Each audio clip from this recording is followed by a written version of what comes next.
Dhamma session and meditation.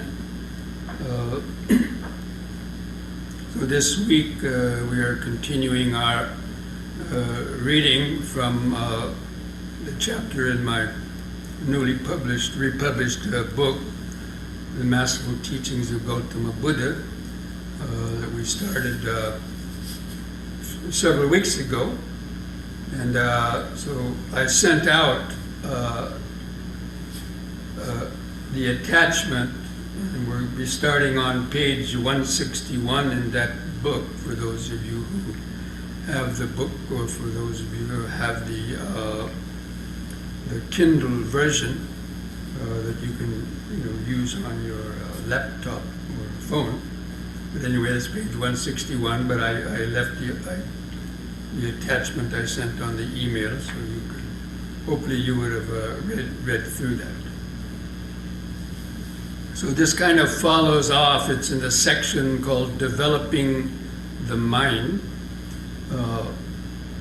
in that book. And so the first part, the suttas in that first part were about the five spiritual faculties that we already spent about 2 or 3 weeks on the five spiritual faculties. And get the mind kind of, started in its practice of the Dhamma. And those were the faith, energy, mindfulness, concentration, and wisdom. We're going to be talking a little bit more about faith near the end. But there's many aspects of training the mind and cultivating the mind, developing the mind within the Buddha's teaching. So this is the Buddha gave many different sort of examples, or explained it in different ways. And so this sutta, the Venerable Ananda was asking the Buddha this question. He said, "Venerable Sir, is there any one state which, if cultivated and made much of, brings 4 states to completion? And do 4 states, if cultivated and made much of, complete 7 states? And do 7 states, if cultivated and made much of, complete 2 states?" And so this, needs some explanation, of course. And the Buddha replies to Venerable Ananda, "Ananda, there is one state which does complete 4, and there are 4 states that complete 7, and 7 states that complete 2. And what are they? So that one state that completes 4, that one state is the concentration or mindfulness on breathing in and out. So mindfulness of breathing. So we've talked quite a lot about the mindfulness of breathing. And this is one thing which, if cultivated and made much of, brings the 4 foundations of mindfulness to completion. So the 4 foundations of mindfulness are the 4 states that the anapanasati practice brings to completion. And we'll just try to look at that for a moment. So we all know that the 4 foundations of mindfulness starts with the mindfulness of the body. And the mindfulness of the body section starts with the anapanasati. Actually, it starts with attaining the correct posture, but that's often overlooked. It starts with attaining establishing a good posture, keeping the back straight, but then it has you start to focus, be mindful of breathing in and breathing out. Now, there's different teachers will tell you, different purposes or reasons or even ways of practicing the Anapanasati Sutta. But you have to see that, it fits in. It's part of the mindfulness of the body. So the way that I like to,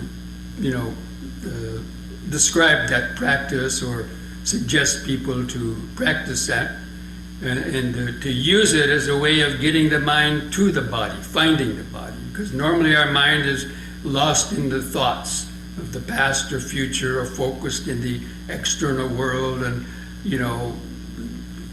triggering off our different mind states with desire and aversion and getting irritated and so on.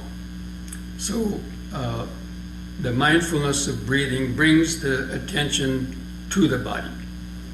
And so by focusing, whether you're going to focus on the air as it touches the nostrils going in and out, or the way I suggest people practicing, feeling the expanding and contracting sensations of the abdomen, rib cage, or the chest, and even encouraging people to take do some deep, slow breathing in the beginning, and focusing in the center of the body keeps the mind kind of in the center of the body.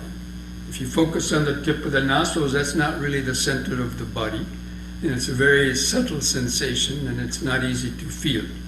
But when you're feeling the expanding and contracting sensations in the center, that kind of gets you, brings the mind to become centered in the body. Anyway, so the breathing is used to get to the body, and then you contemplate the four postures. And so when you're sitting, you know that you're sitting. How do you know that you're sitting? By feeling. You feel the straight spine, you feel the hands touching, the way the legs are bent underneath, the clothing touching the skin. So all these points of contact keep that idea or that sort of outline in the body, the outline of the body in the mind's eye. So that's how you know that you are sitting. You're feeling the sitting body, breathing in and breathing out.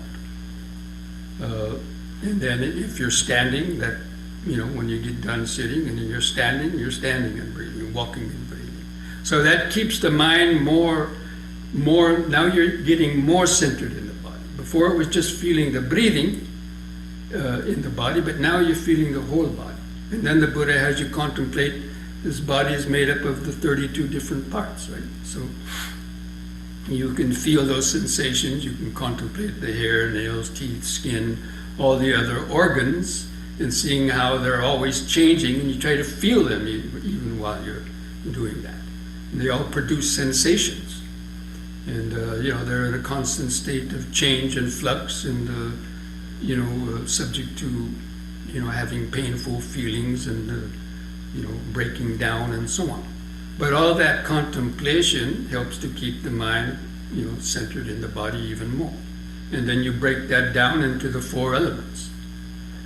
And this is not an abstract thing. It means you're feeling the buttocks pressing the seat. That's the earth element. You're feeling the hands touching together. That's the earth element. That means the feeling of solidity or pressure. Even the clothing touching the skin is the earth vibration. Again, I like to use the term vibration rather than elements. And then, of course, the water element, the fire element, and the air element. So basically, these are just the cells of the body, the vibrations of the cells. And the cells are made up and comprised of these qualities of solidity, fluidity, heat, and motion, depending on the amount and kind of atoms and molecules that have been brought together that's producing things that are fluid, like tears, blood, urine, and the sweat, or producing heat in the body. But basically all these are cellular, molecular, and atomic vibrations that you're feeling. This is the way that I like to have people focus on it, because it will prove valuable as you are developing deeper insights. So, anyway, the whole time you're breathing in and breathing out, even while you're contemplating this, you can't separate really. The air element is the breathing, is the air element. I mean, the feeling of the expanding and contracting is the earth element as well. So, it's bringing all those, that breathing keeps you centered in the body. And all these other elements and things are, all going on around it. And then, at the end of that practice, he said, and you see this as just a conditioned process, and from birth until death, the whole process of impermanence. You contemplate the impermanence and the change that's always going on in that body. And then, because you're grounded in the body, all those sensations, a lot of them are producing painful and pleasant sensations. So at the same time, you are contemplating, knowing that of all these sensations, there's some pleasant ones, there's some painful ones, and probably the majority of them are neutral sensations. But all these material vibrations are basically producing these sensations. And you see how these sensations grab our mind, especially the painful and pleasant ones. Itches, stinging sensations, aches or pains, other things, the mind starts worrying, oh, what is that? And triggering off all kind of thoughts. So, that's the second foundation of mindfulness, is the contemplation of the Vedana, or the feelings. And you're seeing how they're constantly changing, and they depend on contact, because of contact with the senses. These sensations, these feelings are, they really catch the mind, and we start thinking about them. So most of our thoughts come from the feelings that we are experiencing, because they attract and hold our mind. And then you can contemplate, and the feelings, once you can really start feeling those subtler sensations, that's when you can more clearly see your thoughts. Because thoughts are arising, and so this is how you can contemplate the mental states. The feelings are producing mental states. Let's say you're getting angry because you have too much pain. Okay, that mental state is arising because of not being able to accept the pain, or you're having a lustful mind because you feel certain sensations that are triggering off lustful thoughts or other kind of thoughts. Or the mind becomes concentrated or not. So being attentive to the feelings and that level of awareness that comes from the feelings. Because to be able to identify the feelings and just observe them, these feelings are also sensations, but it's just the tone that the sensations are producing. So it's still just the material vibrations. And then we are perceiving them, and then we are thinking about them. Oh, pain in my knee, and the perception of a knee, and then you're thinking, oh, if I sit longer, I'm going to get trouble, and so on. So many types of thoughts.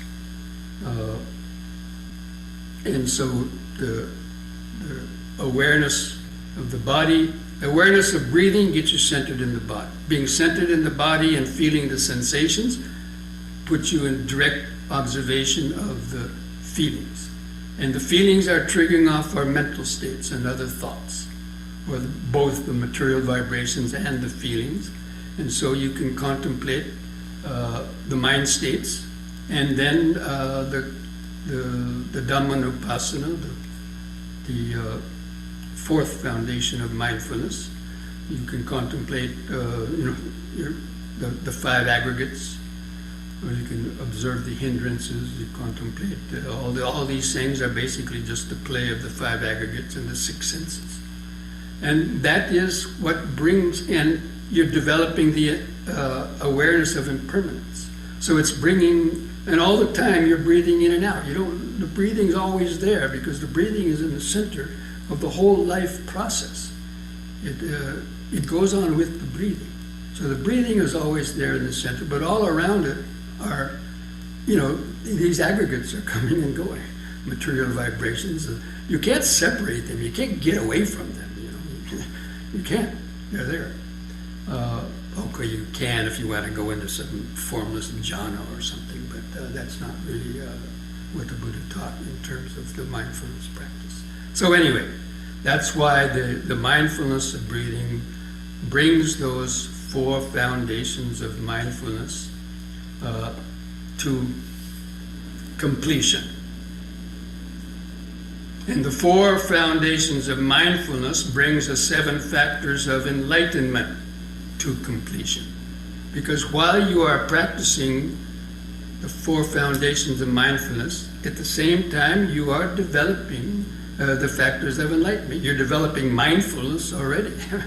Because that's what the four foundations of mindfulness is, being mindfulness of those four categories. Well, let's say five: breathing, body, feelings, mind states, and the 6 levels of Dhamma. So the sixth of those 7 factors of enlightenment,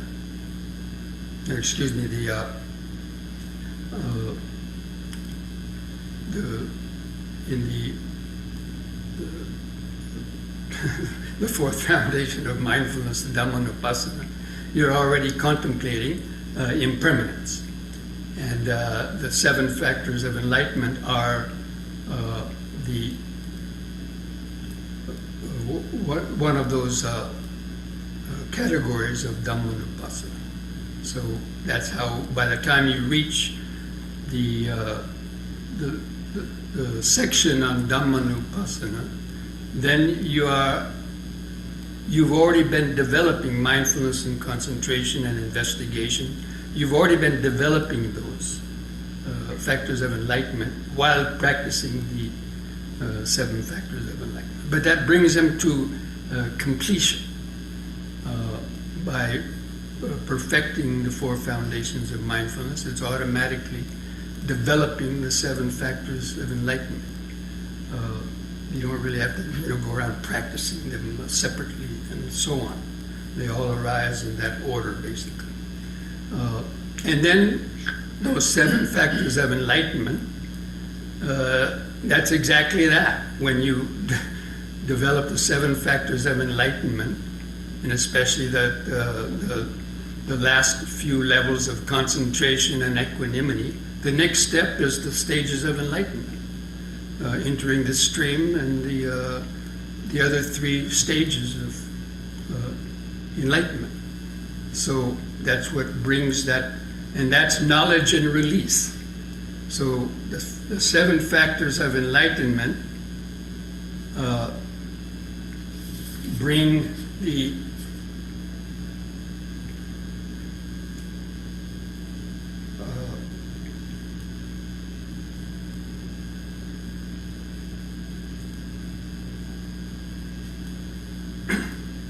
anyway, that brings the knowledge and release. Those so the anapana sati, the one state brings the 4 foundations. The mindfulness of breathing brings the 4 foundations to completion. The 4 foundations bring the 7 factors to completion, and those 7 factors bring the 2 factors to completion, which means the knowledge and release. So knowledge means the path knowledge of, and we've discussed those in other Dhamma talks, and it refers to, and the release is attaining the path knowledge, the fruition knowledge. So anyway, the path and the fruits, that's a whole other topic, but that's what it means. It means attaining those levels of enlightenment. That's why they're called the 7 factors of enlightenment, because they lead to that. And those are actually, for those of you who have heard other Dhamma talks, in the 8-fold path, there's actually a 10-fold path. And the 9th and 10th steps are knowledge and release also. So that's how we have to try to see those. I mean, all the categories of different things that the Buddha mentioned, all these various lists and of different mental factors, they're all intimately related and interconnected. and they also overlap a lot. But that's how we have to see it. A lot of people think that these things are practiced separately. Oh, yeah, you just practice anapanasati for some years and years, and then later on you practice mindfulness, or, you know, stuff like that. I mean, people can do that, but, you know, that's not really how the development is gradually practiced. But of course, it may take a long time for people just to develop anapanasati to the point where it becomes a factor of enlightenment. So anyway, now, so that's what I wanted to talk about this week, and to encourage you to try to see how those things work together. Because you have to have a plan. When you sit to meditate, if you don't have a kind of a focus, then the mind will easily, you know, get overcome with various hindrances. And so you have to see how one leads to another. A lot of people, you know, they've come to me, people who have come to retreats, and they say, oh, I've been meditating for, you know, 10, 15 years. And I said, oh, yeah, what have you been doing? Oh, I've been practicing anapanasati. And then I said, and? And they said, what, and? Well, is there anything else? It's like, you know, a lot of people don't know there's anything else except just practicing anapanasati. And what happens by people practicing just anapanasati, they get into some state of maybe first jhana, or they feel very comfortable and calm, and they just hang out in that state for an hour or two and come out, and without having gone on to develop the Four Foundations of Mindfulness. So anyway, I'm just mentioning that because, you know, that is, you know, the Dhamma is called opanayiko, leading onwards and inwards. So that's what this means. The practice of meditation it should be a gradual step of leading onwards and inwards. It means inwards to the subtler and subtler levels of experience. You go from the gross breathing to the, you know, the inner body, and then contemplating the mind, and that onwards on the path to liberation. So. Anyway, I would suggest that now, if anybody has any questions on that, what is this here? Help me out here. What's happened?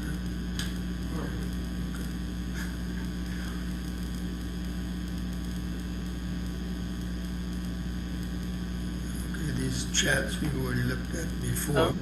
Bhante, can I ask something? Yes.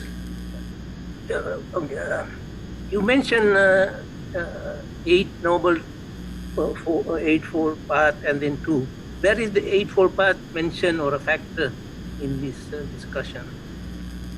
The Eightfold Path itself is not mentioned in this particular sutta, but almost all of the aspects, steps of the Eightfold Path are developed, you know, by developing the Four Foundations of Mindfulness and the Factors of Enlightenment. You're developing most of them. You're developing right understanding, because your understanding is going from intellectual understanding to the reflective understanding and direct understanding, the bhavana, deep insights. And, you know, all the reflection that you're doing, contemplating impermanence, all that is developing right thought. You know, your mind is developing. And the right effort, you're practicing, may not, you know, mention all of them specifically, but, you know, the Buddha was just focusing on these particular ones. It doesn't mean you don't, you know, they all encompass. Once you start understanding, you know, these two or three of these things, you see how it's all a big puzzle, like, you know, and everything is interconnected. And so you will understand how all that that works. You know. Thank you.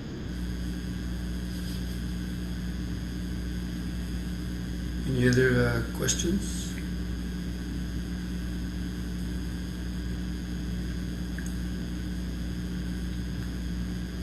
Oh, in the reading, okay, well,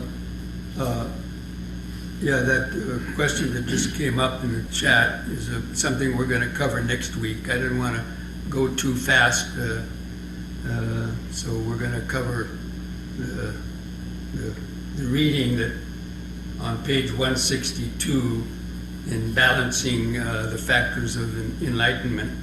We're going to talk about those next week. So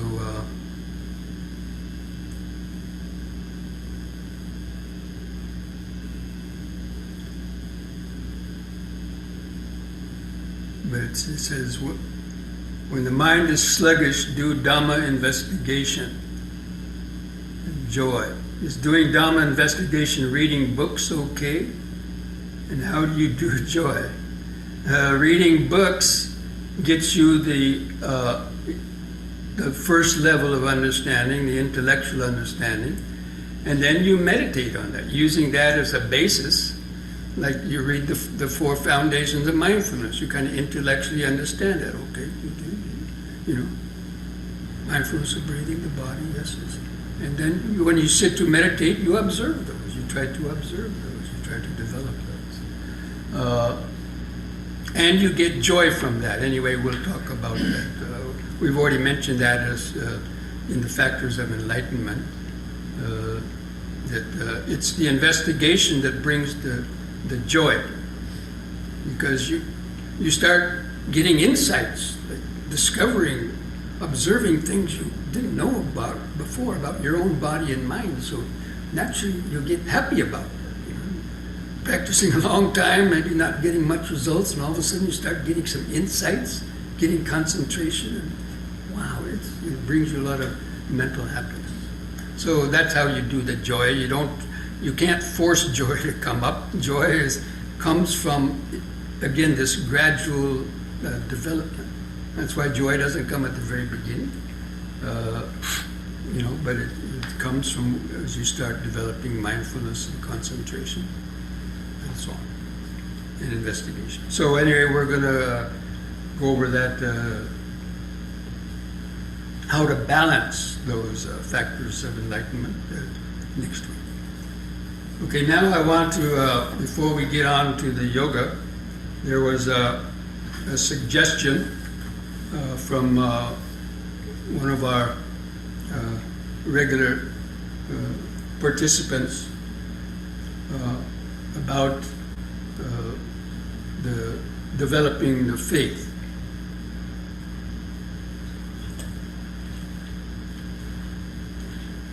And we already went over the faith as being the first of the spiritual faculties. And the question was, how do we actually, investigate or cultivate or practice faith in the meditation, during the meditation. Now, actually, the real faith comes from the meditation. So it's a meditation actually that develops your faith. But as I mentioned before, there's 3 levels of faith. There's the first one that you get through reading about the Buddha and reading about his life and reading about the Dhamma and that, seeing how so many of the disciples and other people have improved their lives and overcome lots of, mental impurities and hang-ups, through the practice of the meditation and the Eightfold Path.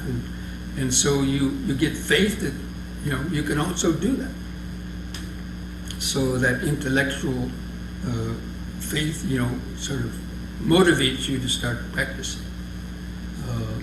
And then as you start actually seeing the tangible or intangible benefits of practicing, like sila, practicing right view and right speech, right thought, in the daily life, how that helps to weaken, some negative states of mind and so on. Helps you to become more inwardly, less guilt, worry, remorse, and fear. So, anyway, but in the meditation practice, and tonight's practice, after we do a little yoga following this, I'm going to be giving, as the beginning part of our meditation, a kind of a sample of the reflections on the Buddha, Dhamma, and Sangha, which are one of the ways of developing the sort of intellectual and reflective levels of faith in the Buddha, Dhamma, and Sangha, because that's really the objects of faith within our Dhamma practice. And so that's the way we're going to start the meditation. I just wanted to mention that now. So we're going to go ahead and take a few minutes break and then come back for a session of some yoga stretches and then sit for the meditation. Okay? So see you back in a few minutes. Okay, friends. So as I mentioned during the talk, we're going to begin this meditation by reflecting on the qualities of the Buddha, Dhamma, and Sangha as a way to center our minds and orient our minds towards the meditation practice. So the Buddha sati, reflection on the three refuges, also is a kind of meditation, and I would suggest just I'm going to be just reading this. So you don't have to read anything, and just try to. I suggest just looking at the image of the Buddha and those fingers. He's in the teaching mudra, the Dhammachakra mudra, the three fingers up, represent anicca, dukkha, and anatta, and which is the main teaching of wisdom. So anyway, you can just contemplate, listen to these verses, and try to think about them, or just to try to get the meaning of them. But first of all, just take a few deep, slow breaths.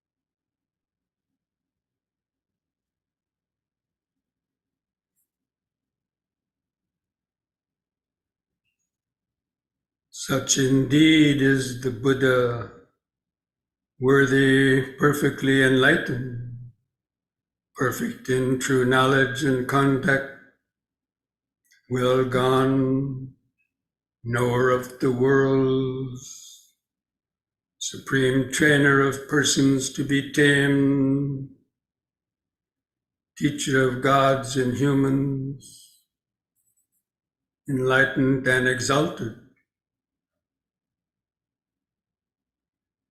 The Buddha, well purified with ocean-like compassion, possessed of the eye of knowledge, completely purified, destroyer of the evils and corruptions of the mind and world, revere that Buddha with devotion. Homage to you, so nobly bred. Homage to you amongst men supreme. Peerless are you in all the world. May all homage be given to you. The Buddha alone destroyed all the defilements without a trace. Fully purified was his mental continuum, and he was ever worthy of offering. Having perfectly understood the timeless Dhamma in every way, the sage alone attained enlightenment. With knowledge born of insight, with conduct born of virtue, he was endowed with accomplishments as the sun in the sky. He attained that exalted state. Never vain were his words. He was the knower in full in all the three worlds, highest amongst beings he became. And with methods diverse, he tamed the untamed. For the entire world, he became the teacher of all beings and treasury of all virtues. Wise in all the ways, towards all beings compassionate, for the welfare of others, further higher virtues he had. Through compassion he cultivated perfection, through wisdom liberated himself. He penetrated all phenomena, and through compassion rescued others.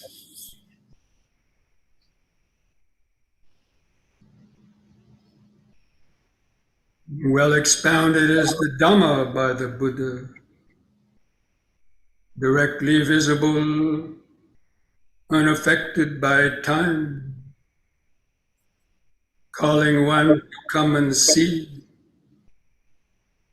leading onwards to be realized by the wise.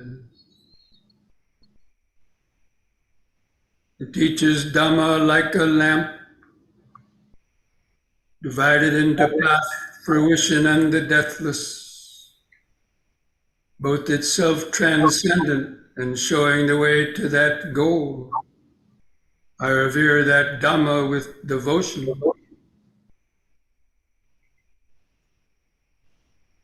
Thoroughly understanding the Dhamma and free from longing through insight, the wise one who is rid of all desire is calm as a pool unstirred by a wind. Those to whom the Dhamma is clear are not led into other doctrines. Perfectly enlightened with perfect knowledge, they walk evenly over the uneven. Of all the medicines in the world, manifold and various, there is none like the medicine of Dhamma. Therefore, drink of this. Having drunk this Dhamma medicine, you will be ageless and beyond death. Having developed and seen the truth, you will be quenched, free from craving.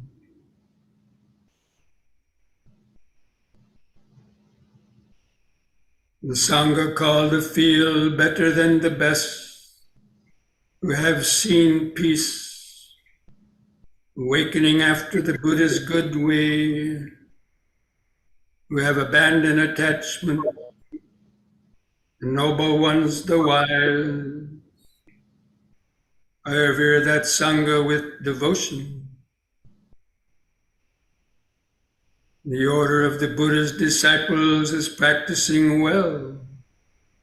They are of upright conduct. They have entered the right path. They are practicing correctly. That is the four pairs of persons, the 8 kinds of individuals. This order of the Buddha's disciples is worthy of offerings and hospitality, worthy of gifts and salutation, supreme field of merit for the world.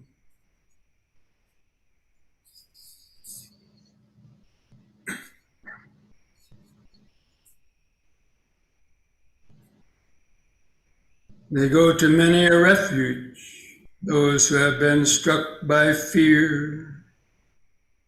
They go to mountains and forests, to parks and trees and shrines.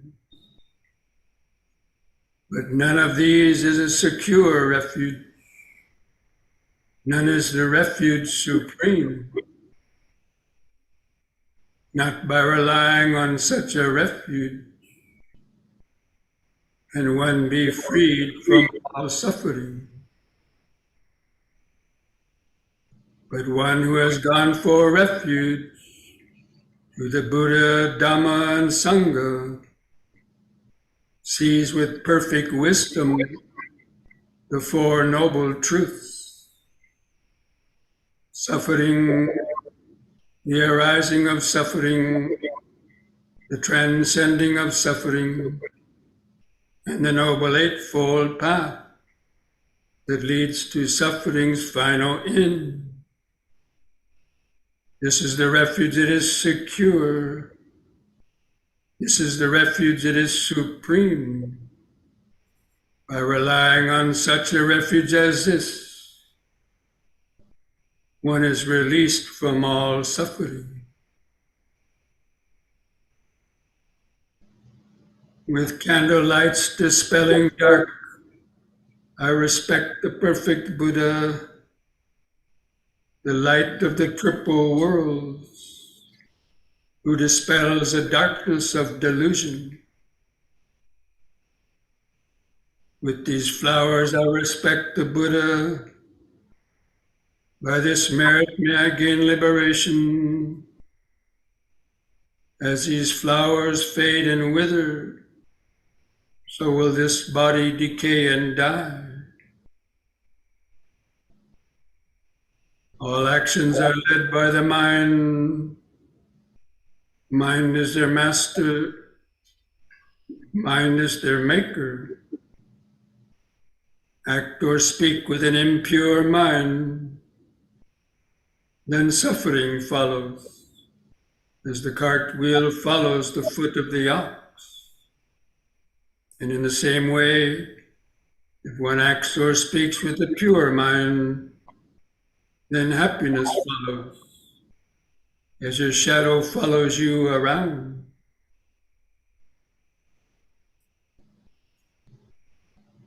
We have gained a vast mass of merit, respecting the honorable triple gem. By the spiritual power of that merit, may our obstacles be destroyed. By means of these meritorious deeds, may we never join with the foolish. May we always join with the wise, until the time we attain Nibbana. May the suffering be free from suffering. May the fear-struck be free from fear. May the grieving be free from grief. So too may all beings live. With mindfulness and wisdom.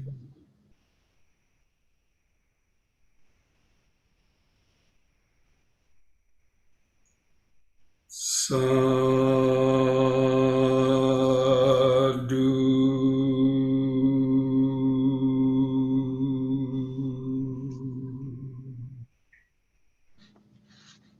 Sadhu.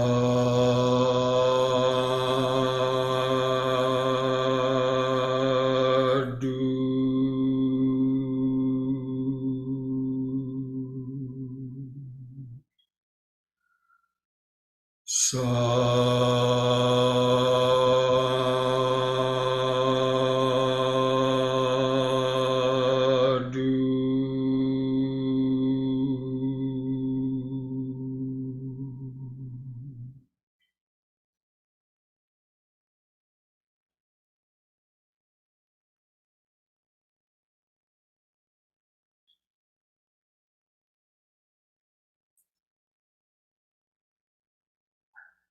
Just keep your attention focused on the body. Just close the eyes.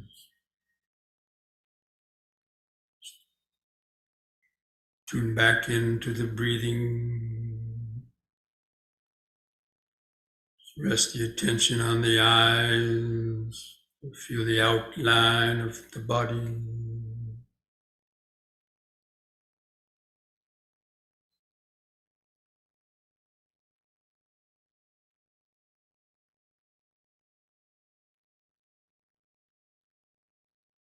Take a few more deep, slow breaths. Reground the attention in the body.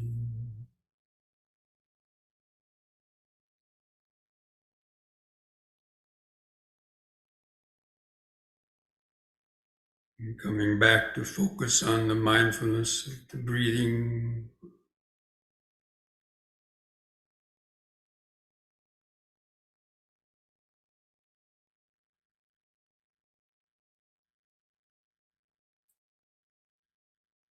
Just tuning into the center of the body to feel those expanding and contracting sensations.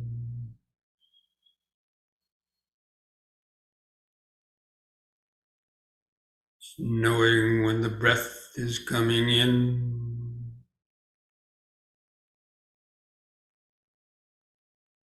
and knowing when the breath is going out.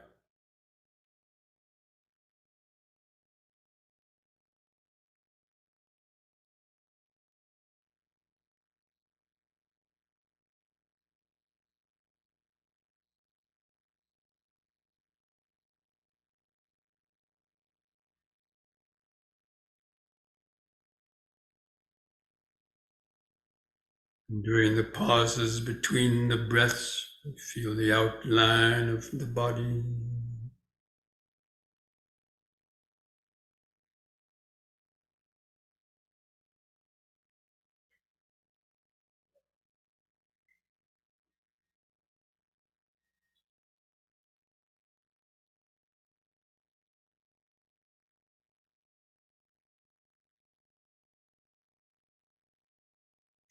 Breathing in, sitting.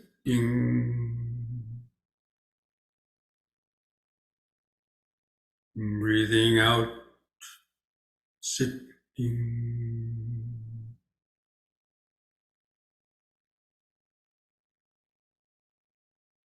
Breath by breath, moment by moment.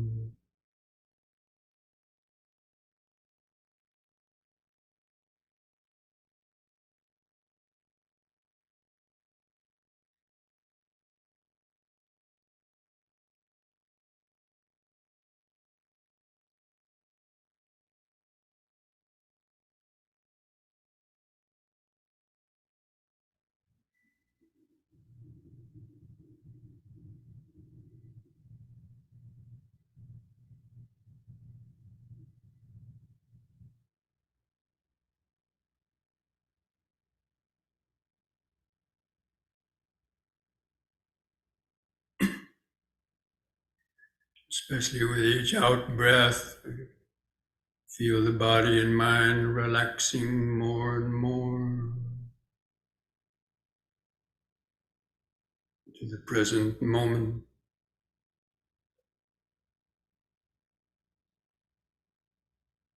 Centered, grounded in the breathing body.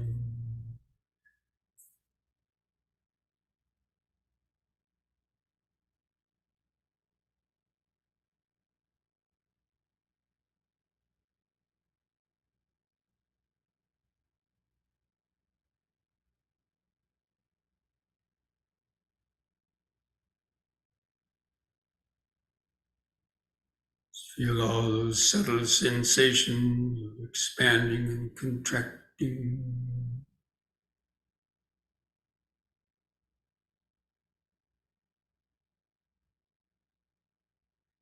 The brief pauses in between.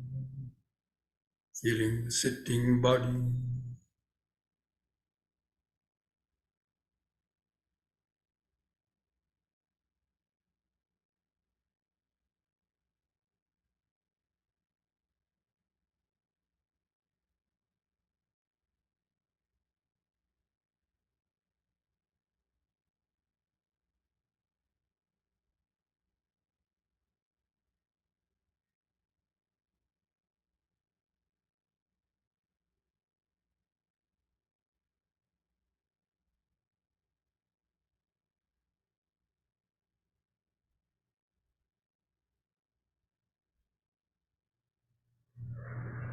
Mindfulness of breathing gets you centered in the body.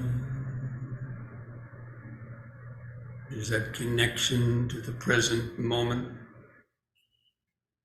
Awareness.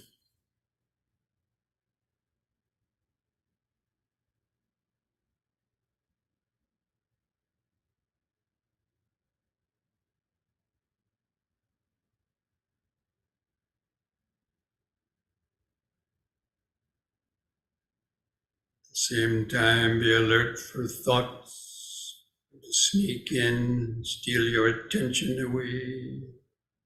If the mind gets drowsy, take a few deep, slow breaths. Keep sitting straight.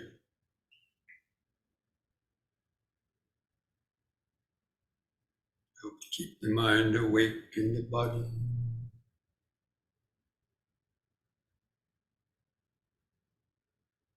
Letting your thoughts come and go in the back of the mind. Keeping this breathing body in the center, in front of the awareness.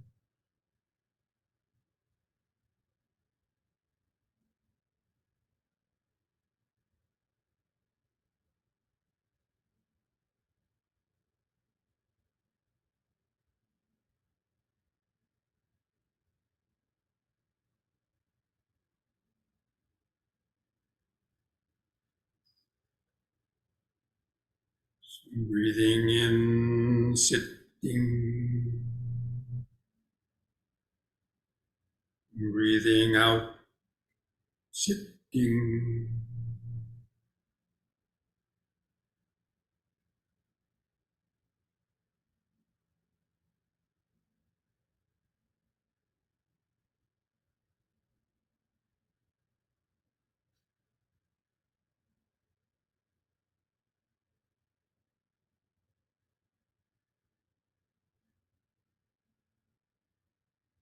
Just feeling more and finer sensation, vibration, in the breathing body.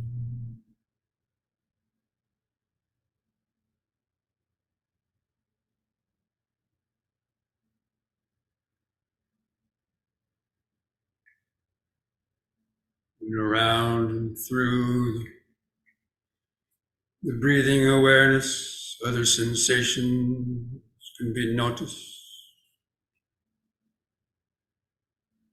Sensations of clothing touching the skin, prickly sensation, muscle movement.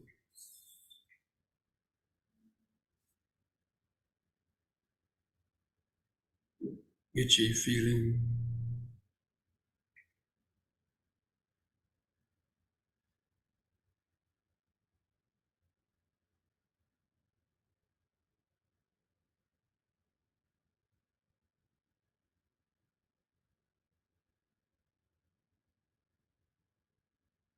It's contemplating or understanding that this breathing body is comprised of billions of cells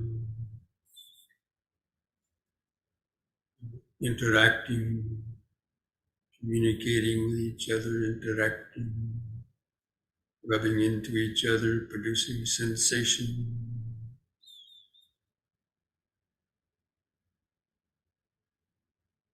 All these sensations are just the four elemental vibrations, feeling solid, fluid, heat, motion.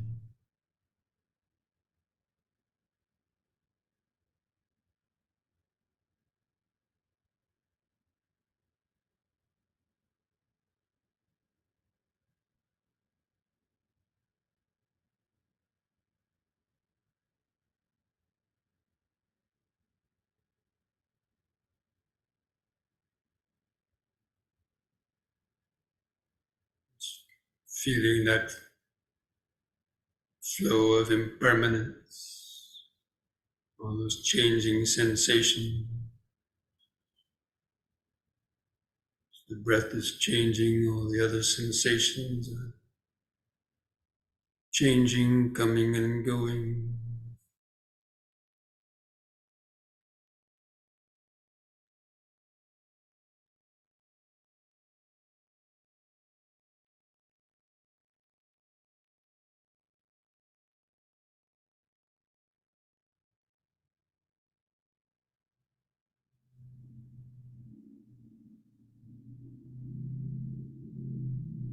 From the moment of birth to the moment of death, all the cells of the body are continually changing, being born, dying off.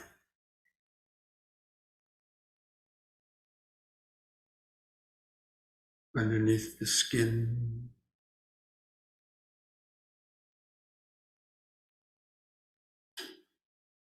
you can directly observe that.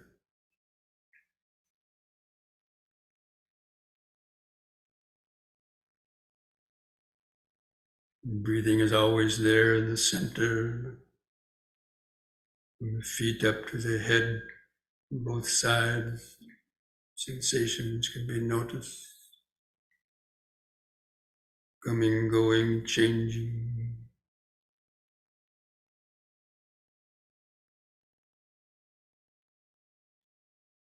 The more sensations you can notice coming and going, the less chance for your mind to get lost in unnecessary thought, the past or future.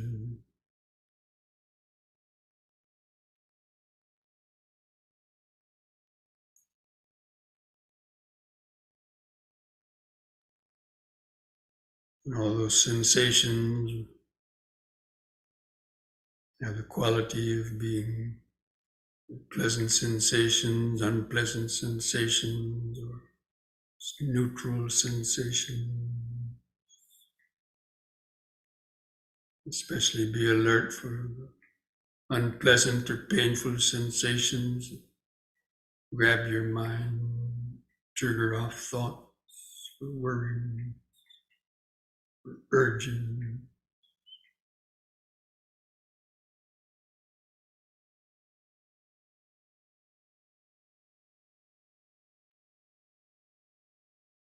You might feel the gentle, pleasant sensation,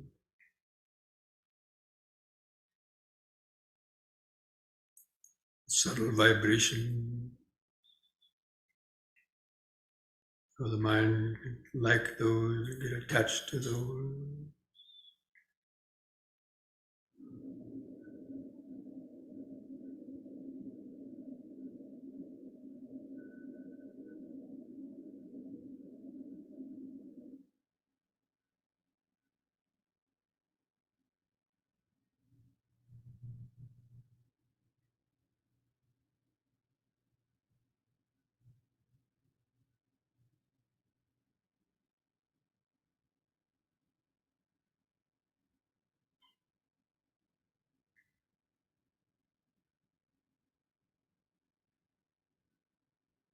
Be aware of any thoughts or mental states triggered off by the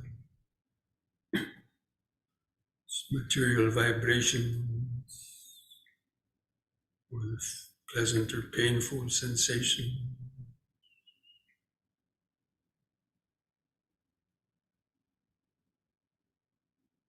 Sensations based on contact trigger off the mind of thinking.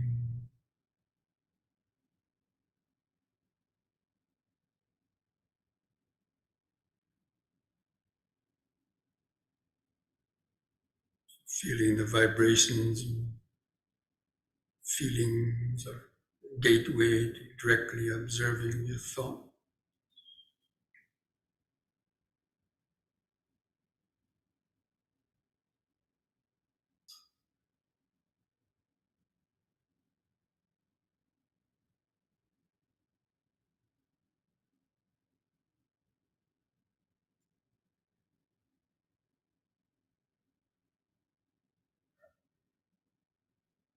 The whole time the breathing is going on in the middle. It's breathing and the heart beating would keep this body alive, keep the brain alive, keep awareness, consciousness awake.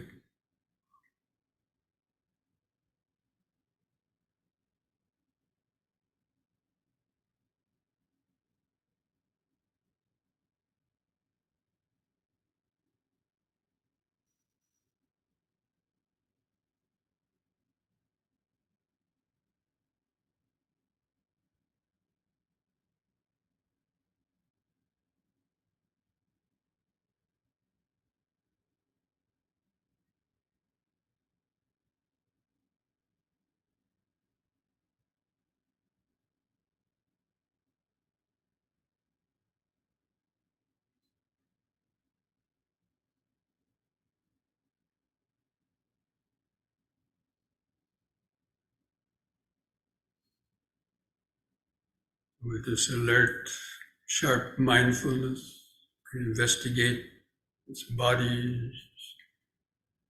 It is just being continually changing, undergoing impermanence every moment.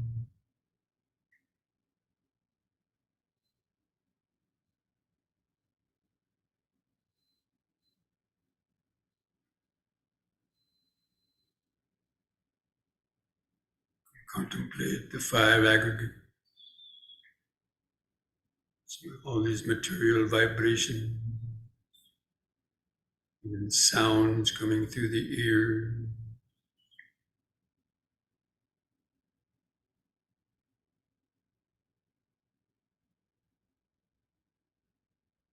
thoughts going through the mind, or just mental vibration.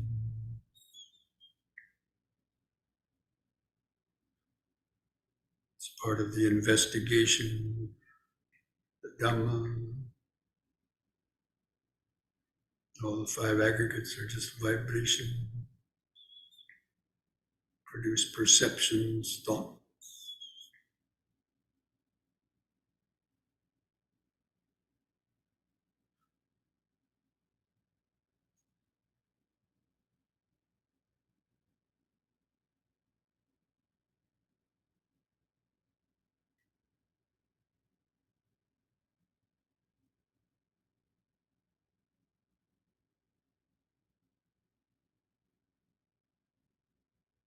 Especially to be alert how quickly certain sensations or thoughts just arise and vanish as if out of nowhere, vanish into nowhere.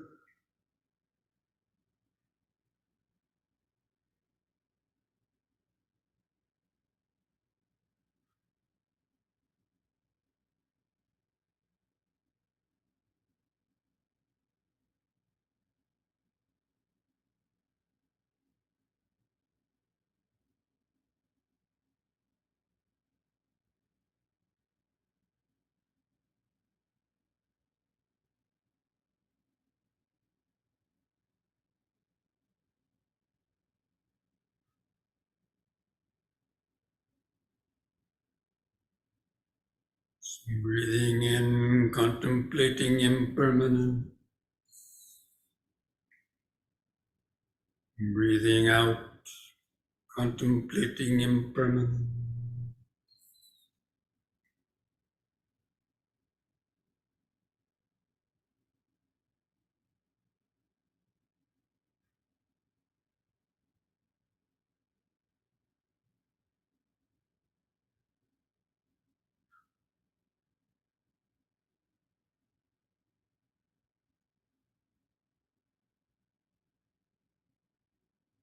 This whole process is basically going on by itself. The past accumulated conditioning, karma,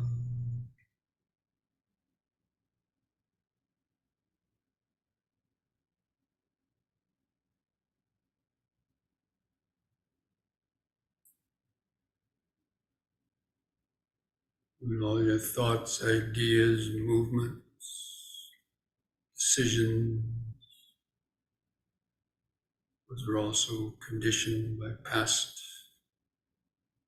thoughts and action.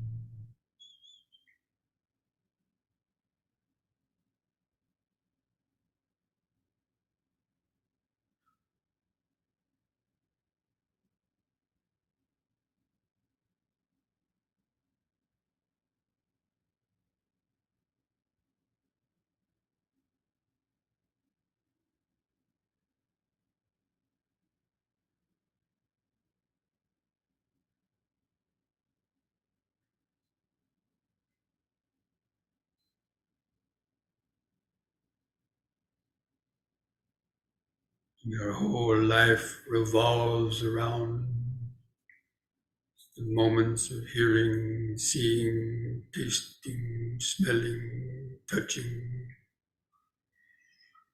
thinking, remembering. It's constantly arising, changing, vanishing.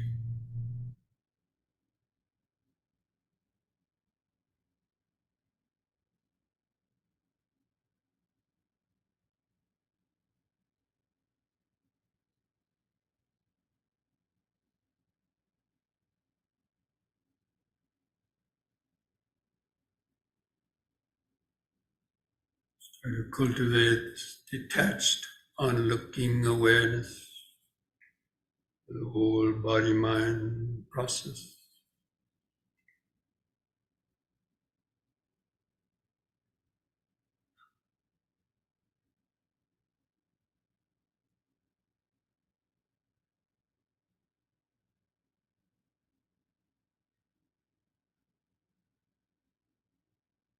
Just underneath all of that change, mental thoughts, confusion,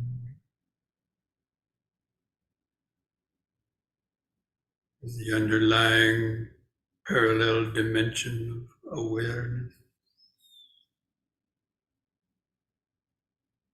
of the here and now. It's a very subtle vibration.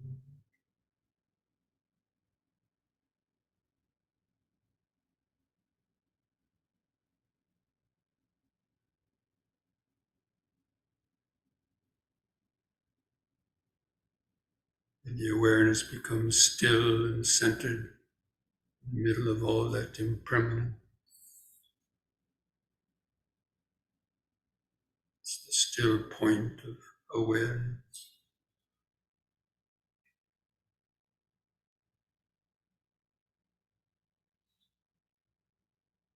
What the Buddha is pointing at.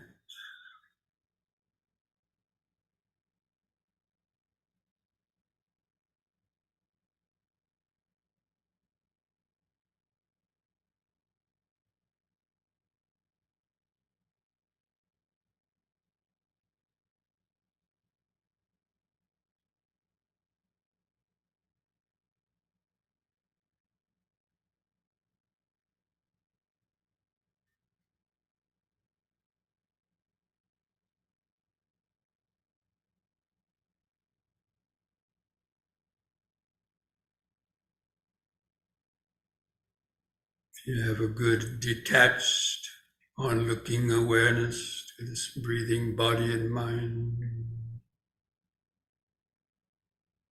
Just try to get the feeling would become like an empty house with nobody home to answer the call, knocking on the doors or windows.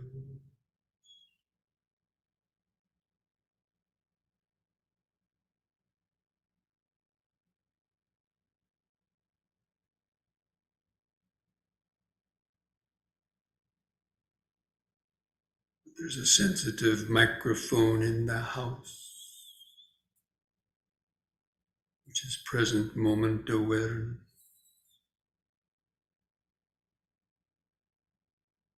It knows but doesn't know.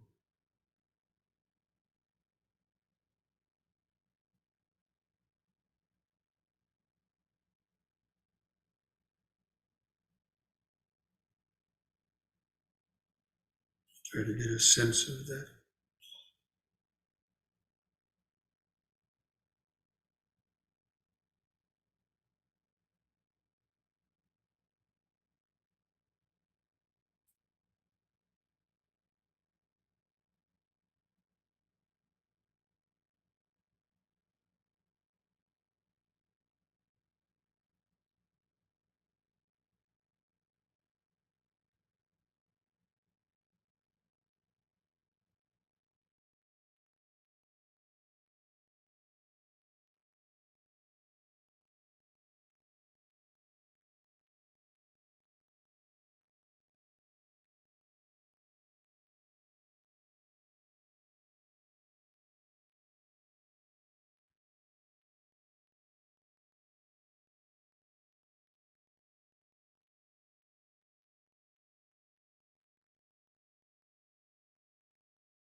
What thoughts are triggered off by that sound contact?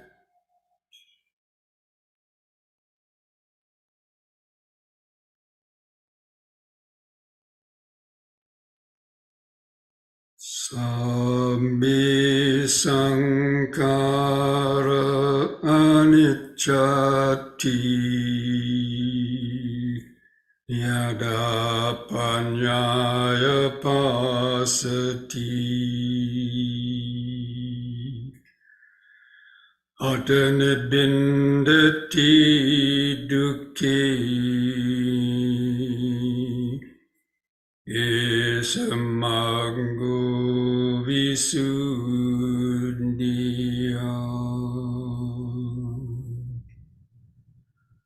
dukkha patta ca nidukkha bhayapatta ca nibbaya Sokapatta ca nisoka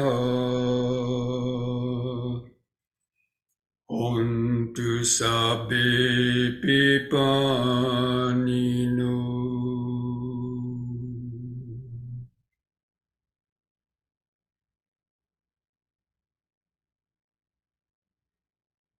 All conditioned things, the five aggregates of this body, mind, and world are impermanent. They arise only to briefly last and vanish. When one sees this with the eye of wisdom, one becomes disenchanted with suffering. This is the path to freedom. And may the suffering be free from suffering. May the fear struck be free from fear. May the grieving be free from grief. In this way may all beings live with mindfulness and wisdom. Thus spoke the Buddha.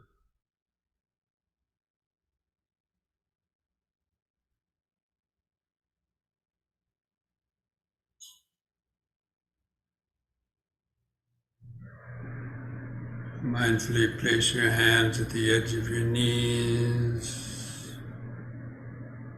Take a deep in-breath. As you breathe in, stretch your head back, pull the hands on the knees to arch the spine.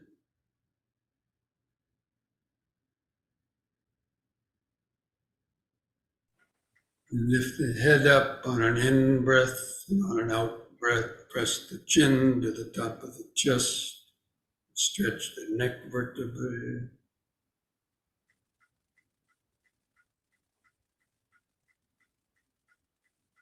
Lift the chin up level on an in-breath. And relax on the out-breath.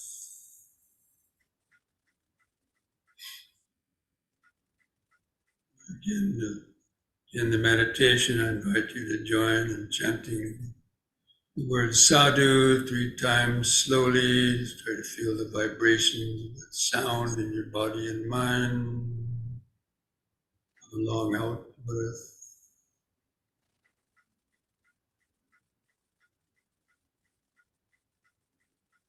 Sadhu.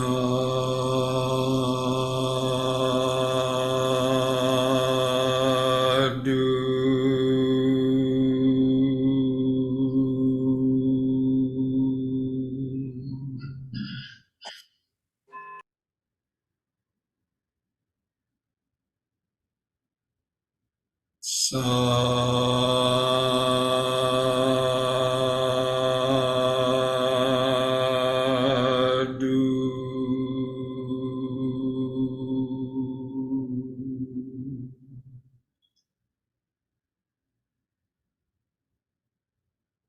Sadhu.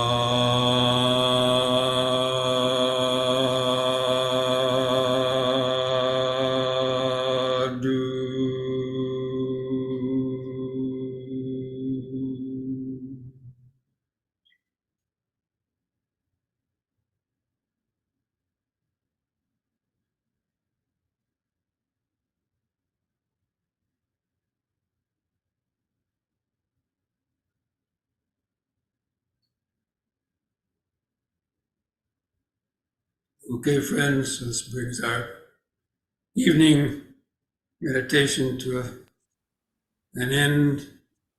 Again, awareness should never really end. It's always there, literally just beneath your nose. Try to practice the M&Ms during the week, meditation as much as you can.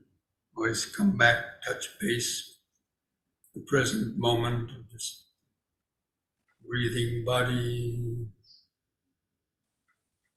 especially whenever you feel your mind racing too much. Not rushing, just help slow down. Okay? So be well, be safe, be mindful, be wise. See you again next week.